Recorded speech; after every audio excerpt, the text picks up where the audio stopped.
Let's make కషాయం. FT my mom. ధనియా, జీలకర్ర, వాము ఇవన్నీ దీంట్లో యాడ్ చేసుకొని ఫస్ట్ అన్ని వేసుకొని బాయిల్ చేసుకొని ఇప్పుడు మనం అల్లాని గ్రేట్ చేసుకోబోతున్నాము. కోవిడ్ టైంలో అలవాటైంది గైస్ మాకు. ఇప్పుడైతే మేము కంటిన్యూగా తాగుతాం. ఇది డైజెషన్ ని, స్లీప్ క్వాలిటీని అని ఇంప్రూవ్ చేస్తుంది. సరిపోతుంది కదా ఇది చేస్తూ. రేపుడికి సోప్డ్ ఓట్స్ ఆల్మండ్స్ సిమ్ లో పెట్టుకొని బాగా వేడి చేసుకోవాలి. కషాయం అయితే రెడీ అయిపోతా ఉంది.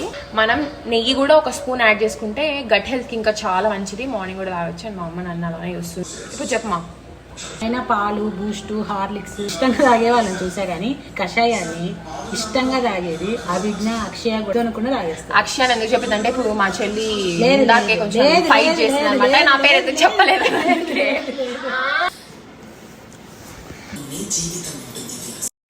ఉడకండి మంచిగా. ఇలా మంచి ఉడికే టైంలో పసుపు వేసుకోవాలి. ఫైనల్ గా చూడండి ఇట్లా అయిపోతుంది. కింద పోసుకోకుండా నీట్ గా తాగండి. Wow, my dad's favourite guys. Cheers.